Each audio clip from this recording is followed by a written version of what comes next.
माननीय श्री इकरा चौधरी जी। धन्यवाद सभापति महोदय, आपने मुझे इस विशेष चर्चा पर बोलने का मौका दिया। भारत के संविधान के 75वें वर्ष की चर्चा के मौके पर मैं सबसे पहले संविधान बनाने वालों की दूरदृष्टि को सलाम करती हूँ। एक युवा सांसद के तौर पर मैं अपनी उम्मीदों को संविधान के साथ जोड़कर खास तौर पर ये बताना चाहती हूँ कि आज हमारे देश में पिछड़े, दलित, अल्पसंख्यक समुदाय को किस तरह अपने संवैधानिक अधिकारों और आज़ादियों की हिफाजत के लिए हर रोज़ मुश्किलों का सामना करना पड़ रहा है। Doctor B.R. अम्बेडकर के कथन से अपनी बात रखना चाहती हूँ।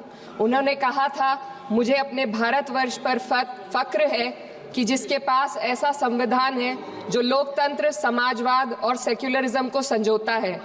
लेकिन आज ऐसा लगता है जैसे संविधान की किताब तो है पर इसे चलाने वालों का ईमान गुम हो गया है। आज हिंदुस्तान में हर वर्ग को किसी न किसी चुनौती का सामना करना पड़ रहा है, मगर अल्पसंख्यक खासतौर पर मुसलमानों पर जो कहर टूटा है वो किसी से छुपा नहीं है। ये लोग सिर्फ अपने मजहबी पहचान की वजह से निशाने पर हैं। संविधान का अनुच्छेद 15 कहता है कि किसी भी नागरिक के साथ धर्म, जाति या किसी और वजह से भेदभाव नहीं होना चाहिए, लेकिन हकीकत इसके उलट है। हालात इस कदर बिगड़ चुके हैं कि hate speech, mob lynching, bulldozer द्वारा घरों को गिराने की घटनाएं आम हो गई हैं। खासतौर पर उत्तर प्रदेश में, जहां ऐसा लगता है जैसे कानून के नाम पर जंगल राज चल रहा हो। संभल में जो हुआ वो सबके सामने है। पुलिस के संरक्षण में निर्दोष लोगों की हत्या की गई और सरकार ने चुप्पी साध ली। अल्पसंख्यकों पर हिंसा बढ़ती जा रही है, मगर सत्ता में बैठे लोग या तो आंखें मूंदे हुए हैं या फिर इन घटनाओं को बढ़ावा दे रहे हैं। हद तो तब हो जाती है जब न्यायपालिका की बात भी अनसुनी कर दी जाती है।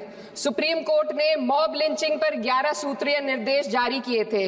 इसमें साफ कहा गया था कि राज्य सरकारें और पुलिस इस तरह की घटनाओं को रोकने और दोषियों पर सख्त कार्रवाई करने के लिए जिम्मेदार हैं, लेकिन आज भी इन निर्देशों पर अमल नहीं हो रहा है।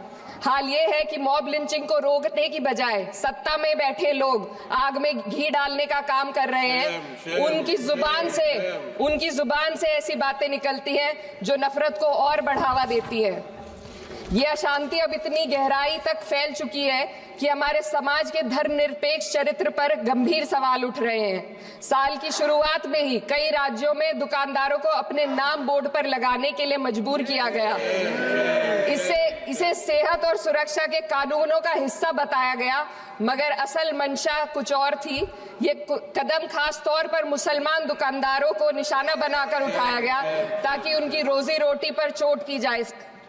पिछले हफ्ते मुरादाबाद में एक मुस्लिम डॉक्टर को हिंदू बहुल्य मोहल्ले में घर खरीदने पर विरोध झेलना पड़ा। वजह बताई गई कि इससे मोहल्ले की सामाजिक शांति बिगड़ जाएगी। अब आप ही बताइए, क्या ये वजह सही है, जायज है? असल में ये छोटी बड़ी घटना इस बात का सबूत है कि सांप्रदायिकता को बढ़ावा देने वाले बयान और नीतियां हमारे समाज को अंदर से खोखला कर रही है। उत्तर प्रदेश में यति नरसिंहानंद ने बेहद घटिया बयान दिया, लेकिन सरकार इन बयानों पर कोई कार्रवाई नहीं कर रही। हेट स्पीच न केवल जनमानस के विचारों को प्रदूषित करती है, बल्कि इससे अब संवैधानिक पदों पर बैठे लोगों को भी प्रभावित कर दिया है। अभी हाल ही में माननीय उच्च न्यायालय इलाहाबाद के माननीय न्यायाधीश ने ऐसे बयान दिए जिसका संज्ञान खुद सुप्रीम कोर्ट को लेना पड़ा।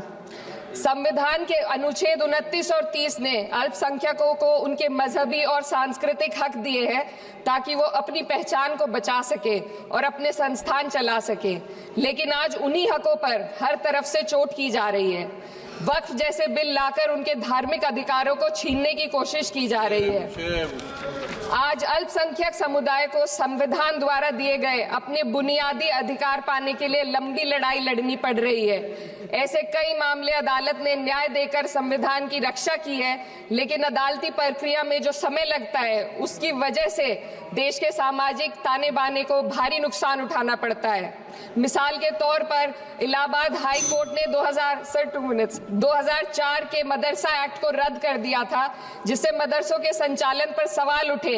हालांकि सुप्रीम कोर्ट ने बाद में इस फैसले को पलट दिया और एक्ट को वैध करार दिया, लेकिन इस प्रक्रिया में जो समय लगा उसने अल्पसंख्यकों को बेचैनी और संघर्ष के दौर में डाला है। इसी कड़ी में प्लेसेस ऑफ वर्शिप एक्ट 91 भी आता है और कई अन्य अधिकार, उन्हें भी इसी तरह अदालती लड़ाइयों में उलझाया जा रहा है। ये स्थिति न केवल अल्पसंख्यकों के अधिकारों की राह में रुकावट है, बल्कि justice delayed is justice denied जैसी कहावत को सिद्ध करती है। मैं इस सदन से दुनिया भर के अल्पसंख्यकों की आवाज उठाना चाहती हूँ, खास तौर पर हमारे पड़ोसी देश बांग्लादेश में अल्पसंख्यकों के साथ जो हो रहा है वे दिल को गहरे तक चोट पहुंचाने वाला है। उनकी जान माल की हत्या की जा रही है। बांग्लादेश हो या हिंदुस्तान हो या कोई और देश, अल्पसंख्यकों की सुरक्षा, इज्जत और अधिकारों की हिफाजत हर सरकार की सबसे पहली जिम्मेदारी होनी चाहिए। मैं इस सदन से अपने देश के अल्पसंख्यकों के साथ बांग्लादेश के पीड़ित अल्पसंख्यकों की आवाज को एक साथ उठाना चाहती हूँ। ये वक्त की पुकार है कि हम सब मिलकर ये सुनिश्चित करें कि किसी भी इंसान को उसकी पहचान या मजहब के कारण डरकर जीने पर मजबूर ना होना पड़े। जहाँ हक छीने जाते हैं वहाँ अमन खो जाता है। ये बात हर सरकार को समझनी चाहिए। अगर हम सच में अपने संविधान का सम्मान करना चाहते हैं तो हमें नफरत और भेदभाव को खत्म करना होगा। हमें ये दिखाना होगा कि ये मुल्क हर वर्ग, हर जाति, हर धर्म और हर समुदाय का है, और जब तक ऐसा नहीं होगा तब तक संविधान की आत्मा सिसकती रहेगी। सर, अपनी बात को खत्म करते हुए मैं एक शेर अर्ज करना चाहती हूँ।